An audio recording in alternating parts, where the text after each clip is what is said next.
human rights education community. So we're really glad that we could do this as a collaborative effort. And so I'd love to introduce our wonderful speaker who's going to launch off this, this kind of gathering of teacher educators.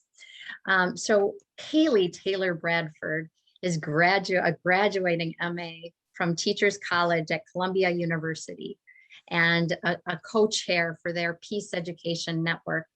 She is a passionate human rights advocate who has worked in a variety of fields, including human trafficking prevention, refugee education, and a substance abuse rehabilitation. Most recently, she has worked as a global educational consultant, developing human rights education curricula and researching teacher education programs. So Kaylee, we're glad to have you here to lead us off and give us a framing on your wonderful capstone research work. Perfect. Thank you so much, Christy. And again, thank you to our co-sponsoring organizations. I'm so grateful for their support in facilitating this conversation. Before I get started, I want you all to take a look at the screen. I put this up there because I really want this to be a collective community feel in this webinar. I know it's hard to do virtually, but I want you to feel a part of something. And I want you to see that we are all together in this moment. So as it says on the screen, take a mindful moment, a snapshot of these encouraging words as we move forward with that. So I'll give you 30 seconds to take which statement resonates with you and carry that forward through our webinar. Perfect. So I want to see our faces before I pull up my presentation because I want you all to see yourself. So if you can turn on your camera, I'd love to see you. I'm sure we'd all like to see each other. But I want to give a little bit of a briefing. Hello, welcome. So excited to see all of you and to have this space. This obviously is short amount of time, so I'm not going to be deep diving into many of the topics that I'll be covering, but it'll be more of a brief overview, and then I really want us to engage in some conversation. I took seriously what you said you wanted to gain out of this presentation, which was mainly connecting with your peers, getting to know the landscape, and some practical applications that you can take either for yourself or for others who you are interacting with. So I hope I can deliver on those 3 key points, and then feel free if you have questions during the presentation to send them through the chat, or if you feel your questions have gone unanswered, to send them via email to me. I'll provide that to you at the end. So your voice is important, and I want you to be heard as we go through this. I'm going to go ahead and share my screen one more time. Can everybody see my screen? Yes. Okay.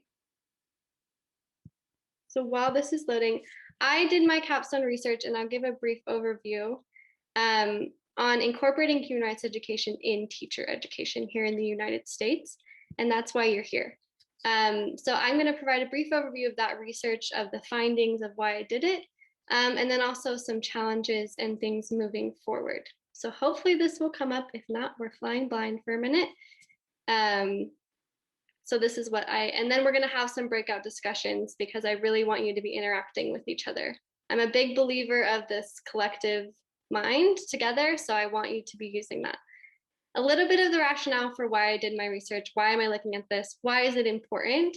Well, obviously, those of you who are here are familiar with the current educational environment. We have many new and ongoing challenges that are being presented to our teachers, whether that's, the coronavirus or the racial justice movement that's been going on, or whether that's increasing toxic nationalism, xenophobism, or hate crimes being at the highest they have been in over a decade.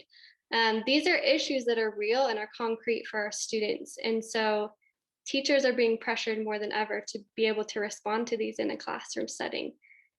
So I went looking, what can human rights education do to prepare teachers with this sort of setting? And scholars have confirmed benefits in things like helping teachers to foster constructive dialogue, or helping them to navigate discrimination and prejudice in the classroom. Increasingly as well, in the United Nations Declaration of Human Rights, as well as the Declaration of Education and Training, and the Sustainable Development Goal of 4.7, human rights education is being pushed as integral to providing a quality public education to our students worldwide. And the United States has been a key part of drafting these documents. Increasingly, states are incorporating human rights education in various forms within their state's standards. Obviously, the breadth of these differs depending on the state, but that's a topic for another time. But there's still no policies about requiring human rights education in teacher training here in the United States. So although it's increasing, it's been told by the global community it's important, it's increasing in state standards, teachers are still kind of being left blind in developing these competencies in HRE. So that led me to see, well, for those key groundbreaking faculty here in the US who are incorporating this in teacher education, what are they doing and how are we doing it? So it led me to ask these questions. Which typologies are being utilized in the instruction of Preservice HRE? As well as to what degree are instructors applying good practices described by human rights? So what I mean by those, I'll show you here, and I won't dive into it too much. And I encourage you to look it up on your own afterwards. But by typologies, I mean those as described by Dr. Felisa Tibbetts, which are the values and awareness model, the accountability model, and the transformational model of HRE. If you're not familiar, I encourage you to go and research more fully on your own what these various models are. Basically, looking at these models, it helps us to know what types of pedagogies are being used, what's the key outcome that they're searching for in these courses or programming, and who's their key audience, right? The good practices was a collective combination of various scholars, including Dr. Sirota, Nancy Flowers, Dr. Zambailos, etc., and in kind of putting together these good practices that they recommend, which are critical and decolonizing pedagogy, fostering dialogue, relating to students' lives, and supporting their emotions in the classroom, as well as establishing connections. So these good practices and models are what I use to frame my analysis of what are we doing here in the US and how well are we doing it. What is our implemented and intended curriculum is another way of saying that. So obviously, finding human rights educators in teacher education here in the United States is difficult. Explicit HRE courses is difficult. So I use a snowball sampling method through recommendations and references of those who are doing this in the field, and ended up with my short timeline of only contacting 17 that I could find. And through disqualification or those not being able to participate or being retired, only 6 were ending up to actually participate in the study. So obviously this is a huge limitation, but I see this study as a stepping stone rather than a comprehensive overview of what's going on. So I want this to start the conversation rather than be the end, I guess. I then collected their syllabi to analyze their intended curriculum for these courses, and then I did follow up with an in-depth survey with each of the course instructors to identify their actual implementation of their intended curricula through looking at these models and various good practices. So what did I find? What's going on? What's happening here in the US? Well, first, those groundbreaking faculty are primarily using a transformational model. This means that they're interested in exactly what the title says, in creating transformation, self-transformation, community transformation, and helping students to really gain skills and mindsets to be able to step forward into their community and act. But this is difficult because in relating to students' lives, there created a tension with pre-service teachers. And this is that although they're gaining perspective changes, they're failing to receive that practical application in the classroom.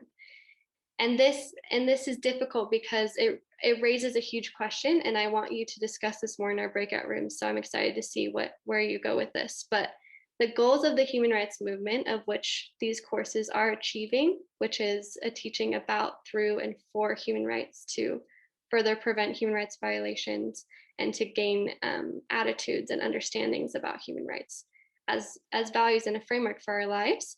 However, often are falling short in providing the practical application, which is the teacher education goals. So there existed a tension here that erupted in my findings, and I want somebody to read this quote for me. So if someone could be so kind to volunteer.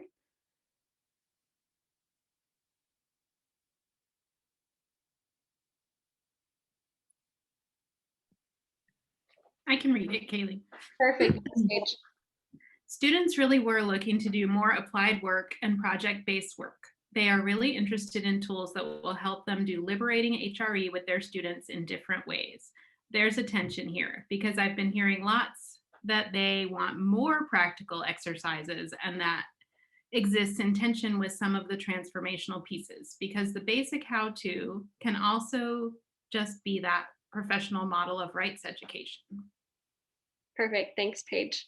So this tension arrived, and multiple course instructors touched on this, of wanting to provide practical application and these tools for their pre-service teachers, but struggling to do so because of wanting to focus on this transformational piece, or struggling to do so because of the overall makeup of the student demographic in the classroom, which I'll touch on. So that was one of the major findings of how it's being taught, but also a tension that exists in that teaching. Another one of my major findings is that we're doing really well at applying these good practices in our courses. However, we're still struggling to incorporate decolonizing pedagogy. Critical pedagogy, I found, is foundational in all of these courses. It's the building stone, it's the center. All of these students and the courses makeup is very much critical. However, decolonizing pedagogy varied between the courses and was often mentioned tangentially, or given to students to go and research on their own, which is a problem because, as scholars have mentioned, such as Zimbilas and Dr. Ahmed, that decolonizing pedagogy piece is key to making sure that we address the critiques of the human rights movement in our education. So that's a place that we are falling short, and can improve upon when we are delivering our human rights education for pre-service teachers. The third one, which I get really excited about, is an identification of a new good practice. So this is the practical piece that some of you really wanted. And I coined this as humanizing the content. Obviously, humanizing pedagogy is not new. This is not something I came up with. However, connecting it to pre-service HRE is something that I think is integral and that arrived in this research that I was finding. And every single instructor who used humanizing pedagogy or humanizing their content said that this learning activity where they used that was the most impactful for students. And why? Because these students were interacting in a personal way that then they could then carry that passion into their future classrooms. So for those of you who are pre-service teachers who are here, I know we have a few of you, this is also something that you can take away for you going into your future classroom, that by providing a human voice and a human face to the content that you're wanting to introduce to your classroom is a way to apply very effective human rights education that creates changes for your students. So if someone could read this quote for me, it touches upon what I just mentioned.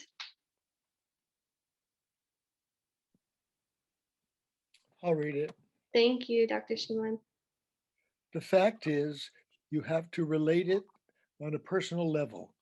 One of the important issues is to actually have real people, testimony, the voices of the people who have gone through this and were or are victimized. They have to be part of the class. I could tell them all this, but they will have very little meaning. They need to hear from the people themselves. So we have to read testimonies. We have to actually have them see people who talk about their own lives. Beautiful, thank you. And then if I could have someone read this second quote. And this is actually an instructor who is quoting a former student who had this experience in their own classroom. Hi, I'll read this. Thanks, Obi. Hi. I never really understood what these people we're going through, because I never saw the real person talk about it. You can give a news report and the person comes on and says we have 5,000 people a year who are dying in the Mediterranean because they're not getting to land.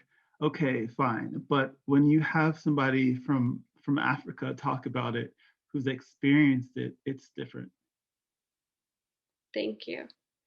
So this is what I want to point out as a good practice moving forward. And a key finding in my research is that providing these human experiences not only are integral to you as an educator, but are integral to the entire human rights education movement. What we stand for, what we're pushing, providing voices, giving voice to those who are experiencing these things which we would never wish for them to experience. Having them have these real interactions and personal interactions allows our students to carry forward a new and renewed passion moving forward. So I want you to take this away. If there's anything that you want as a practical piece, this is it. So what about moving forward? Well, we're feeling a challenge here. And one real big challenge in that tension between transformational and practical-based HRE is that our courses are all elective. Every single course that I could find with human rights education for teacher educators was an elective course, which means it's not required, and which means that the students who are in the course are not solely pre-service teachers. This is difficult when you're trying to provide practical tools to teachers entering the classroom and trying to help them address challenges they'll face in implementing human rights moving forward when you don't solely have educators in the classroom. So how can we cater to those who are not teachers within the classroom while still providing pre-service teachers the tools they need to move forward? Another large challenge that we're facing is program priorities. In the United States, and I would argue that globally, in a variety of teacher education programs, there's two key things they focus on: content knowledge and pedagogical skill. Until human rights education is seen as a pedagogical tool rather than extraneous or added content, it's going to be an uphill battle in incorporating it in teacher education. So then there again is that tension between teacher education goals and human rights education goals. How can we mesh those? How can we drive those forward? One of my recommendations for those of you who are already teaching human rights education is to hybridize these models. Instead of seeing human rights models as rigid guidelines, see them as theoretical classifications. These are simply things that we use or have seen theoretically, but it should not be stringent in how we go forward, meaning it shouldn't be strict. We shouldn't be stuck in a box. We need to really provide that transformational content, but we also really need to provide practical tools for teachers moving forward. And lastly, we need more research. Obviously, you can tell by my sample size and you can tell by the springboard where I'm coming from that there's not a lot done in this topic, especially quantitatively. And in order to speak to those who read numbers, we kind of need to have numbers. And so there also hasn't been a lot of work longitudinally. We don't know if teachers who are receiving pre-service HRE are still using that 3 to 5 years into their teaching degree. We have no data on that I can find. So please correct me if I'm wrong. And so that's a big thing that we need moving forward to see what is the impact of this? Is it working? And so that we can really tie that student achievement piece, because when we're talking about policy, student achievement is huge here in the United States. So if we're able to find some sort of correlation or mechanism whereby teacher educators are using human rights education to improve student achievement, then that gives us huge legs forward in the policy realm of things. So I just provided you a lot of information, but I want you to go into your breakout rooms and to really dive into what these issues are and these challenges that we're facing. So the first thing I want you to do when you get into your breakout room is, one, identify a scribe. Have someone who can open a Word doc and jot down your conversation. The reason for this is we want this to be a continued conversation post-webinar. So we want you to be able to, we're going to gather these, we're going to synthesize them, and we're going to send them back to you so that you all can have a piece of what's being discussed in each of these rooms. 2, I want you to identify a spokesperson. So coming back into our collective space, I want somebody who's already ready to go, who can share on these 2 different questions that we'll be talking about. And then whoever is the scribe, if you could please send your group notes to the email I have here. I'll leave this up when you come back in, to Christy@hreusa.org so that we can gather these all and synthesize these. That would be great. So in your breakout discussions, I, number 1, want you to discuss what I touched on mainly, which is in what ways can Preservice HRE achieve the goals of both teacher certification and the broader human rights movement? Okay, this is question number 1. Question number 2 are, what are next steps we can take to further incorporate human rights education into teacher education programs? And then 3, any other questions or comments which you would like to discuss, feel free to do so. Do we have any questions about our breakout rooms before we send you off? You'll have about 15 minutes in your breakout room. No? We good? Okay, I'm going to go ahead and divide you up. We'll do, perfect. I went ahead and opened those rooms. Let me know if you're not able to get into them. Oh, good. We get Kaylee too. Hi, everyone. Hi, Kaylee. I'll be jumping in and out, so I just want to hear what you're discussing. We were just kind of figuring out where everybody is. and kind of what audiences they speak to. And Karen was describing that she's at RFK. Does that mean you're working with a K-12 or? We work at K-12 and we've worked with some schools of education. We work with a couple schools of social welfare, social work. But the bulk of it is K-12, yeah. Great, wow. I'm working in Minnesota for something called the National Youth Leadership Council, and we primarily work on service learning, also K-12. So I get to work with Christy some and Nicole, who's also on the call. But anyway, so I'm sort of on the practical side of things. So I'd love to hear how the rest of you, think about this. I teach part-time at Rutgers. Hi, Karen. How are you? Hi, it's good to see you. So I teach a class in the Grad School of Ed, but it's open to undergraduates and graduate students it's called Human Rights and Education. It doesn't only deal with HRE, but it deals with issues related to I would be happy to share. Kaylee, I was just saying how I did not participate in your study because we don't even have a full course. It's really just me infusing human rights education into a couple of classes that I teach. And so we were just we started with challenges, which I know it's maybe not the best place to start, but, and Kaylee, do you know Cynthia? Cynthia's with Amnesty International. How are you? Okay.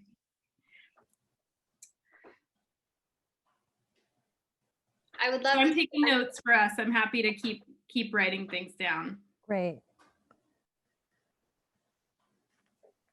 I would love to hear some of the challenges that you've been discussing, Paige.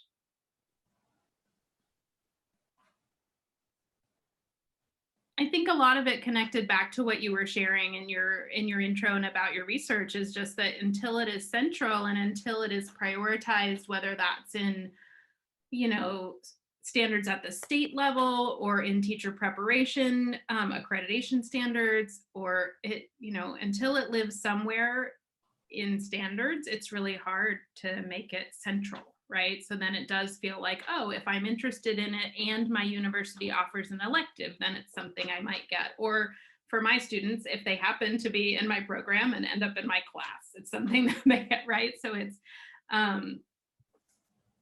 we're not talking about something that's built into the structure of teacher preparation, and that is part of what everyone getting a teacher credential or certification in the US, we know that they'll receive it. I would love to know your thoughts, and maybe you can discuss this more because I'm going to jump into another one. But how do we get to that point? Because I feel like all of us have reached this point of like, okay, it's not existing in standards. And my research again showed that of, look, it's kind of just an elective thing that faculty are driving forward. How can we get it present in a way that, teacher education programs will either take it seriously or that a certification process will require it? Because obviously we know, like, for example, a recent change in the social work profession, they do now require social justice and human rights competencies for their certification. So how do we get to that point where teacher educators are receiving that same thing? So I'd love to have you discuss that. I'm going to go ahead and jump into another group, but I'm on the same vein as you.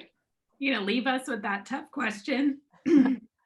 I love the question because this is where advocacy areas. I'm not entirely sure.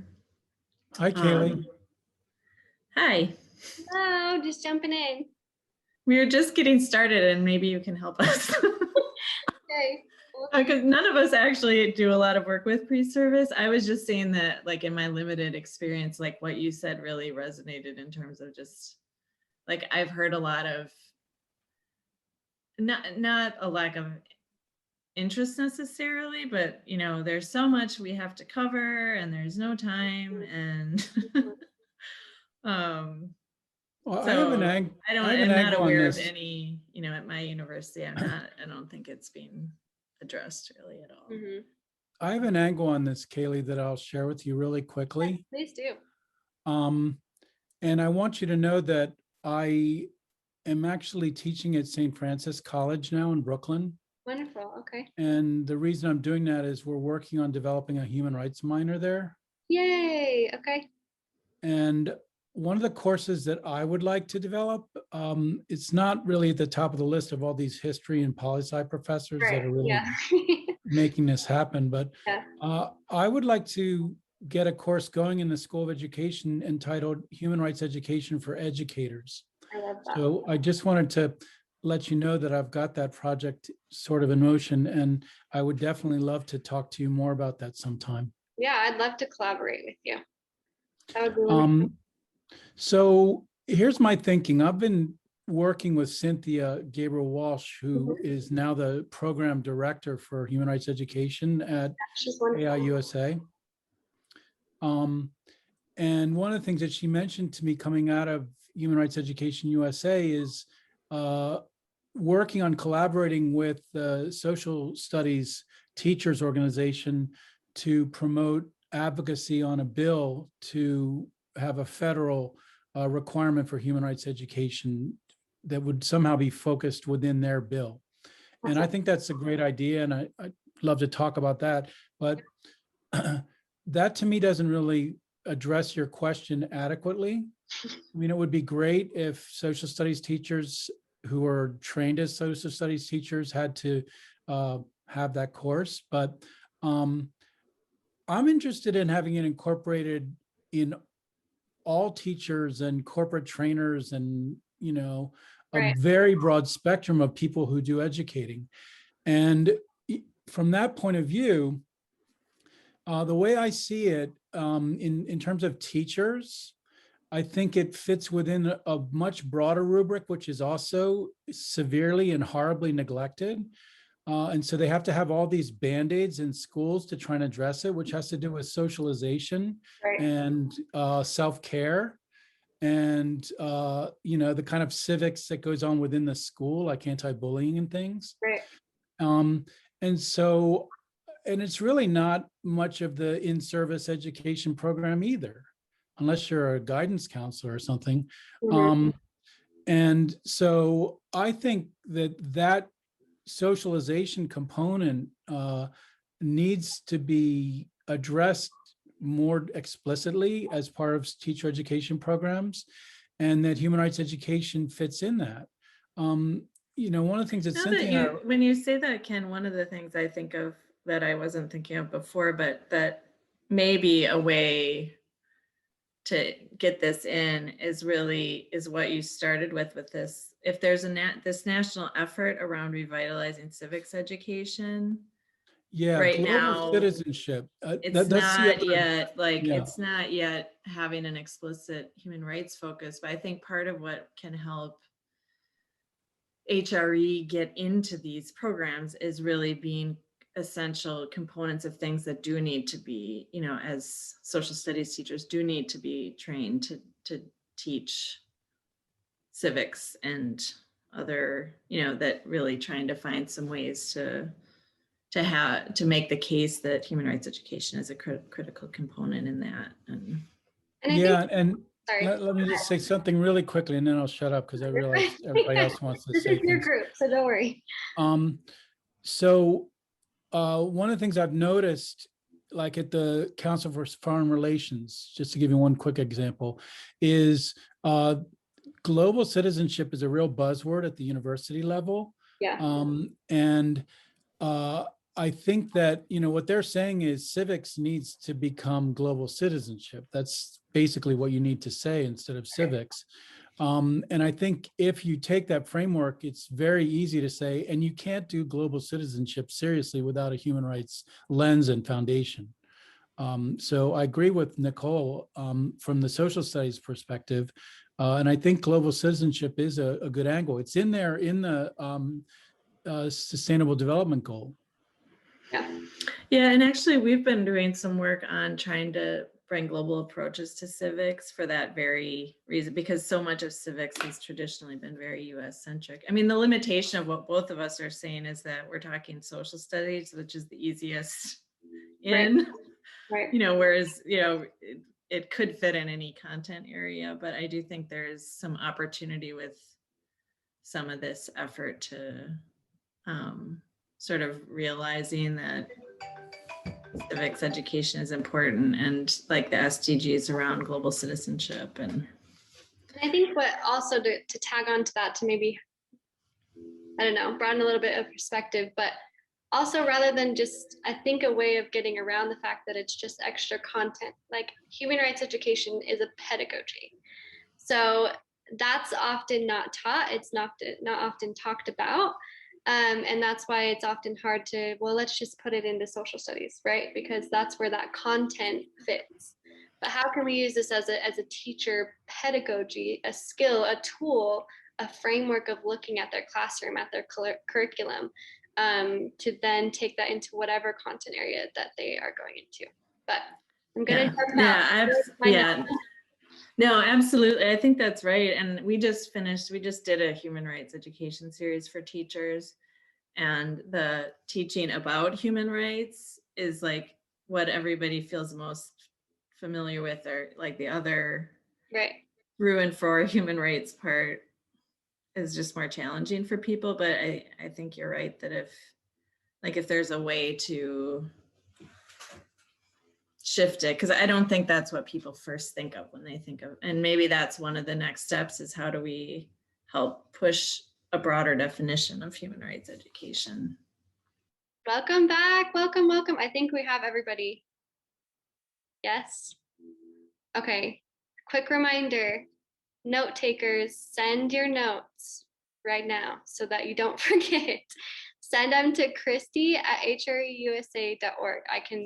Christy, do you mind typing that in the chat so everybody has that? Perfect, thanks.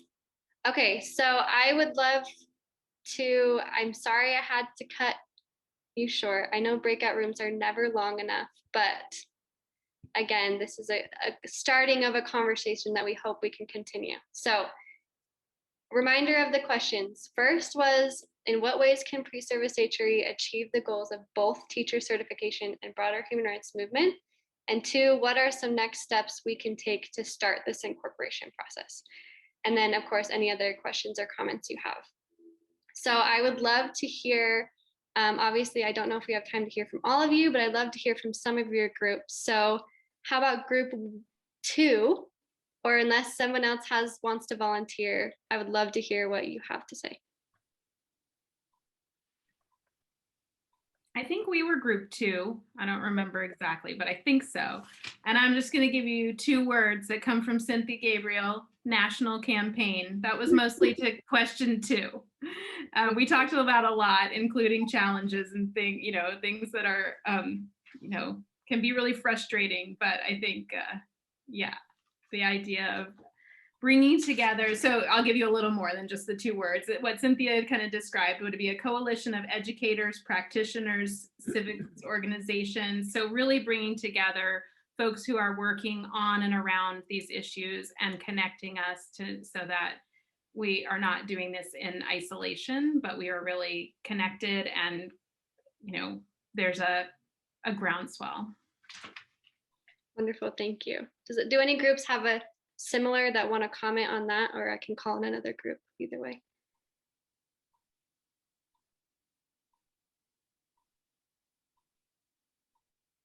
No? All right, group 4, can you share? I think that was us. So we kind of talked about some of the challenges that are kind of the lay of the land right now, especially how it's, HRE is kind of relegated to social studies teachers, and it would be, really fascinating to change the perspectives of schools of ed to kind of see, like, how does this apply to math? How does it apply to science? Like, how do we kind of cross-disciplinize the idea of HRE? Rosemary had brought up the standard 5 of the accreditation standards for social studies teachers, and there's a little mention on HRE within that, but we kind of talked the same way of, like, it seems like schools of ed are there's a lot of political dimensions, there's a lot of hesitancy, there's a lot of watering down, like, hey, we could do this, we could do diversity, but are we really going to explicitly do human rights? I know as a social studies teacher, I've heard that in high schools as well, that it's very easy to just kind of water it down. So we almost talk the same way of, in order to kind of expand the movement and to kind of go with your question, should it start with schools, right? Should it start with the groundswell of schools saying, hey, this is an important value of ours, but now we need our local school of ed to be able to prep students, pre-service students to come out and be prepared. So it's kind of almost like flipping on its head a little bit and not going from the top down. Interesting. I really like that a lot. Does anybody have any comments on that? This is a discussion, a dialogue. Kaylee, do you want me to talk about group 1? Because some of our discussion relates to that. Well, we talked about the first question, and basically, I think, like Jake said, we talked about the challenges, the lack of a systematic emphasis, the low priority component. But one of the things we talked about was that we have to influence policymakers. You need to educate the people who control resources. And one of those is the dean of the School of Ed and the people who are making policy. They know nothing about this by and large. And if they don't know, we're the ones who can probably educate them. So that's one piece. The other piece is that Karen Robinson talked about how she's worked successfully with some teacher ed programs in the SUNY system. And Karen, did you want to share about that? Yeah, we worked with, many of you know Dennis Banks, worked with him in before they started their student teaching. We did sessions with the students, and then the faculty just kind of started to incorporate human rights education, specifically the Speak to Power program that I work with, into various courses. So the foreign language, teachers would use it, or students would use it. I'm just trying to remember. I mean, they would just map it into classroom management, research, different courses. They would map in Speak to Power. So the idea of mapping into courses that already exist, as opposed to trying to add on, was definitely the approach there.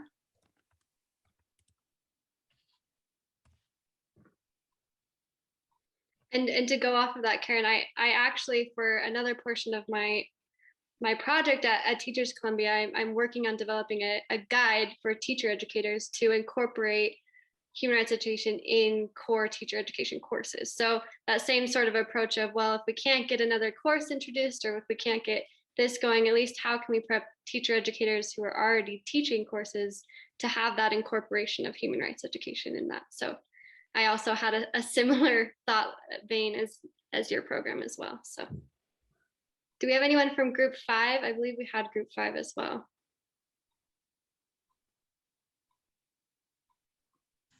I'm not sure if I am being, does anyone else want to give notes from us, or should I go ahead? I guess I'll jump in since I ended up being the note taker. I think we talked about the political aspects that have been raised, this tension around it. Is this a blue versus red? And yet in this current context, we may actually have an opportunity because there's a bit more of potentially an opening for integrating human rights education in and through. We did also mention that the notion of trying to integrate it within the different disciplines. We discussed a bit around kind of your results of your findings around critical and decolonizing pedagogy, and the gaps that people don't feel comfortable oftentimes, and even myself included, because I had to even facilitate a workshop recently on decolonizing pedagogies with a couple of individuals, that I didn't know. And so how we can gain kind of both experience and really, what does that mean? And we were discussing that sometimes language can be off-putting. And so we even said, well, what does decolonizing pedagogy really mean? And is that, as much as we're looking at anti-racist and some of this language, that's slippery slope that you become so much of an academic discussion too, that you then remove yourselves from kind of, Kaylee, what you found with the humanizing notion that's really important. And so how we can even bring some of that terminology into our own kind of personal accountability process, I guess. And I mentioned that we started off in this one webinar where we did an I am poem around, having to place our own positionality and our own accountability process within kind of the work of HRE too. Did I miss, does anyone else want to add on anything from our group?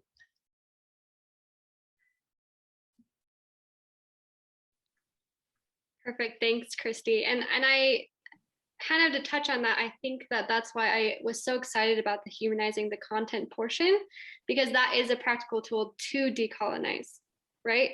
Like that, giving people back their voices in the classroom is a way to take your positionality away and allow them to speak for themselves in that. So I liked that, because sometimes we get nervous, like you said, about the jargon, but there's very simple things that we can do, such as allowing people to speak for themselves, that can help us to kind of incorporate that sort of pedagogy without getting completely overwhelmed with the jargon that comes with it. So I agree with that. And I think, Sabrina, you mentioned the need to also be, make sure that we're mindful, because it is challenging. And so you can, how do you create space for learning? Because we are unlearning, that constant reconstructing, deconstructing, and yet, how do we make it accessible to learning? Yeah. Obi, I see that you have your hand raised. Love to hear from you.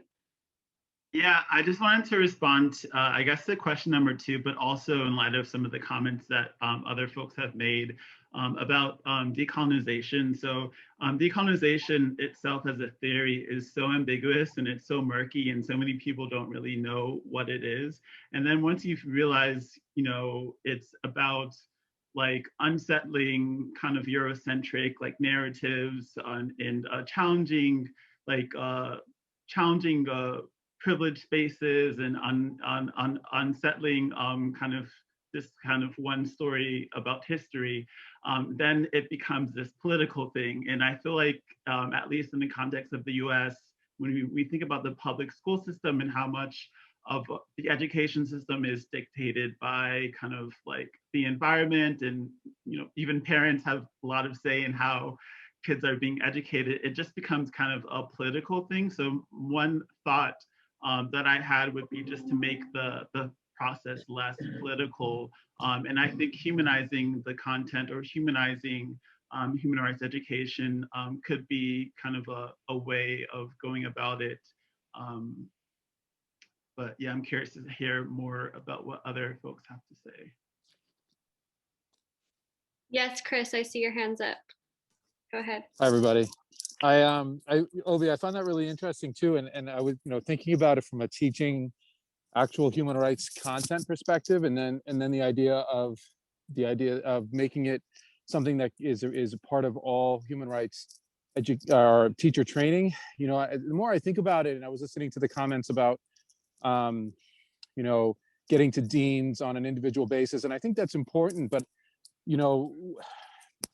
the comment, your observation about politics, and I do think that on some level this is a requirement that states have to mandate. If we're really going to make universities across the board require that their student teachers take human rights courses and make them requirements, states have to require that their educators come with that training, that's a class. To be a social studies teacher in the state of Connecticut, I have to have certain coursework and I have to go back to university to get it. And, to a degree, I kind of wonder on what level we do need to push our legislative, organizations to alter it, because as Jake was kind of saying earlier, there's an expectation that social studies teachers will do it, but really math teachers need to have this as a part of their course requirement as they get trained. And foreign language already does it, English already does it, but really once you can get STEM to come along the line, then this will become something that's required. And so I wholeheartedly agree with the idea that we need to humanize human rights education and make that a requirement. But I wonder on what level do we need to be practical and make states require this for teachers who are about to enter the profession. And just to comment on that, Chris, and then I'll get to you, Rosemary, is that currently, actually, until it is changed under the current administration, teacher education requirements have been given back to the states. They are no longer federal. Obviously, there's federal guidelines and grants and money that guide that, but now I think is a particular opportunity to drive that on a state basis. So I like what you said, Chris. Go ahead, Rosemary. One thing I think is really important if we're going to, whenever we are trying to influence policymakers and make human rights awareness and human rights sensitivity more central to what we expect from our teachers, is we need to domesticate it.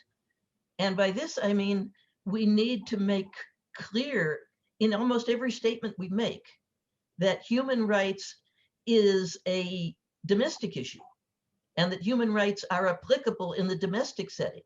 I thought we had actually gotten somewhere with this. And then just the other day, I got extremely discouraged because I was on a webinar that the Educating for American Democracy movement was having. And a question got raised about where human rights education fit into that. And the panelist, who was identified as the maven in social studies, the one who, those of you who don't speak Yiddish, that was the genius, if you will, in social studies, took over the question and immediately put it all into the context of how high school students needed to learn about human rights in understanding problems in other parts of the world.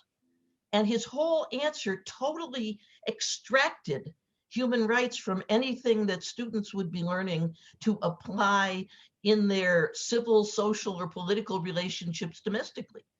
And that's the very old, one of the criticisms of human rights positions in the United States is that it's a tool of trying to occupy and imperialize other countries. And it was classic for that. And I know he felt he was saying a very good thing because he said some nice things about anti-racism in the same answer.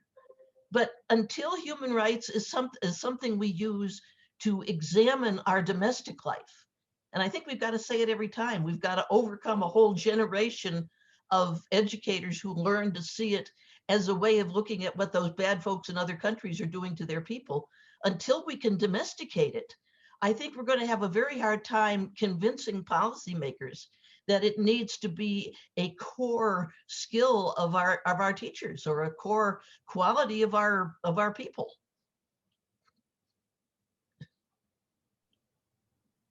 I agree, Rosemary. And that's a huge part, right, of this entire thing is that in the US, we have a very much US exceptionalism, and we don't see these issues here, at least at a broad governmental scale, right? And so I think that's where I want to go now that we've we ran out of time. I want this to be a continuing conversation, and I want us to have steps forward from this webinar of what can we do as a collective community here to domesticate in a way that we can push this in teacher education. So if I could sum up a couple of the things that we discussed today, we talked about integrating human rights education into various coursework. We talked about potentially launching a national campaign, gathering practitioners, educators, students, etc.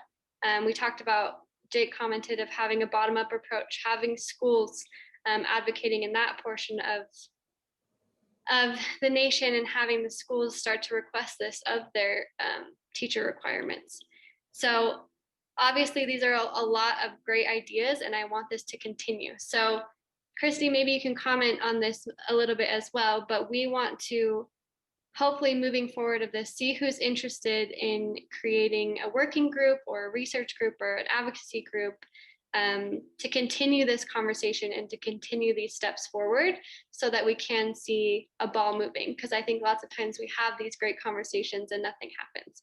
So how can we get that ball moving? So if you want to be a part of something, of some sort of group, if you could put your email in the chat, and Christy, you can go ahead and comment on that as well. Thanks. Yes. So throw your name in the chat, or feel free to email me at Christy@hreusa.org, and Kaylee and I will work together, and with anyone else who may be interested, to both synthesize our notes, but then also we'll be doing just a quick follow-up to this group, a little survey that we can then think about what could be some good next steps. But I do think that this notion of trying to create this almost learning pod that we can continually try to figure out, okay, what next steps could be done in policy or in training, or kind of, I guess, our further work, even just for a constant learning process for us to hold ourselves accountable. Thanks, Kaylee. I just want to say thank you so much for this research. I think you mentioned that is a core aspect too. So I think research has to be built into kind of our initiatives as well. So your presentation was wonderful, and I hope we can all thank Kaylee for launching us, giving us some really important kind of first steps into teacher education opportunities. And we will definitely be following up with you all. Congratulations to Kaylee. She's is going to graduate officially on April 29th from Columbia. And we'll look forward to working with you and others who may be interested in joining us on this endeavor. Wonderful. Thank you, Christy. And again, I'm sure many of you may have questions about the presentation and the research. Please, if you want to stay on now, I have 15 minutes that I can stay on to answer questions. If you have to run, please send me an email. I'll go ahead and put my email in the chat. I'm more than happy to continue that conversation or answer any sort of questions or collaborate on any sort of things that you would like me to take a look at or to chat with you about. So set my email in there. If you want to stay on and chat, that's fine. That's great. I'll keep it open for the next 10, 15 minutes. If not, then I've loved having you. Thank you for being here. And thank you again so much for our co-sponsors. They're so wonderful. If you're not connected with them already, please do. But yes, have a wonderful evening, afternoon. I don't know if we have any mornings in here, but yes, thank you so much.